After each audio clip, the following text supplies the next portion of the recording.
Luke chapter 14. One Sabbath day, Jesus went to eat dinner in the home of a leader of the Pharisees, and the people were watching him closely. There was a man there whose arms and legs were swollen. Jesus asked the Pharisees and experts in religious law, "Is it permitted in the law to heal people on the Sabbath day or not?" When they refused to answer, Jesus touched the sick man and healed him.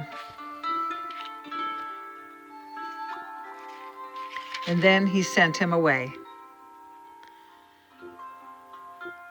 Then he turned to them and said, "Which of you doesn't work on the Sabbath? If your son or your cow falls into a pit, don't you rush to get him out?"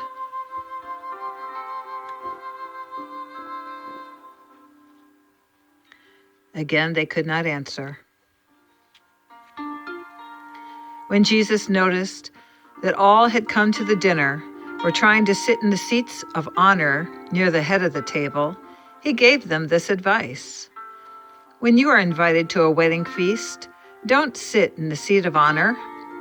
What if someone who is more distinguished than you has also been invited?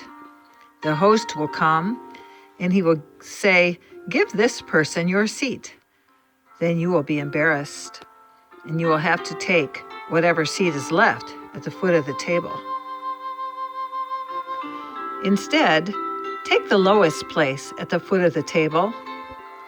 Then, when your host sees you, he will come and say, "Friend, we have a better place for you."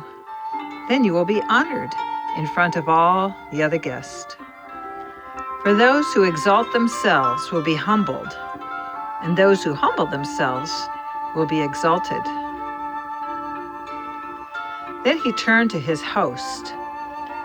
When you put on a luncheon or a banquet, don't invite your friends, brothers, relatives, and rich neighbors, for they will invite you back, and that will be your only reward. Instead, invite the poor, the crippled, the lame, and the blind. Then at the resurrection of the righteous, God will reward you for inviting those who could not repay you.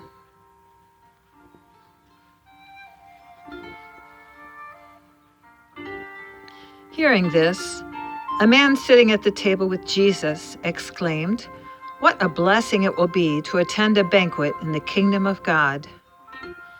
Jesus replied with this story. A man prepared a great feast and sent out many invitations. When the banquet was ready, he sent his servant to tell the guests, "Come, the banquet is ready." But they all began making excuses. One said, "I have just bought a field and I must inspect it. Please excuse me." Another said, "I have just bought 5 pairs of oxen and I want to try them out. Please excuse me." Another said, "I now have a wife, so I can't come."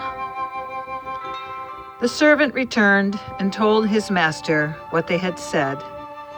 His master was furious and said, "Go quickly into the streets and alleys of the town and invite the poor, the crippled, the blind, and the lame." After the servant had done this, he reported, "There is still room for more." So his master said, "Go out into the country lanes and behind the hedges and urge anyone you find to come, so that the house will be full.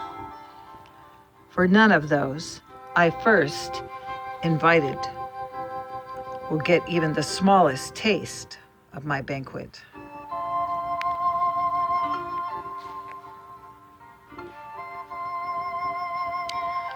A large crowd was following Jesus.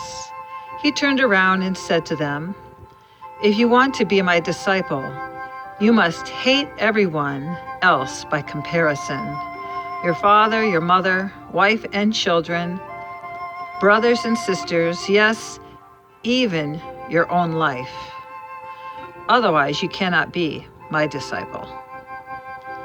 And if you do not carry your own cross and follow me, you cannot be my disciple.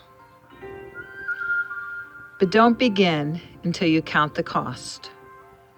For who would begin construction of a building without first calculating the cost of it to see if there is enough money to finish it? Otherwise, you might complete only the foundation before running out of money, and then everyone would laugh at you. They would say, "There's the person who started that building and couldn't afford to finish it." Or what king would go to war against another king without first sitting down with his counselors to discuss whether his army of 1,000 could defeat the 20,000 soldiers marching against him? And if he can't, he will send a delegation to discuss terms of peace while the enemy is still far away. So if you cannot become my disciple without giving up everything you own, no, you cannot become my disciple without giving up everything you own.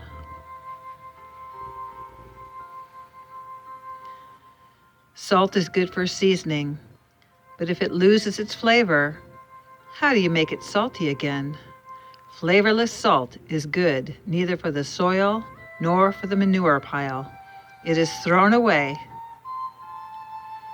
Anyone with ears to hear should listen and understand.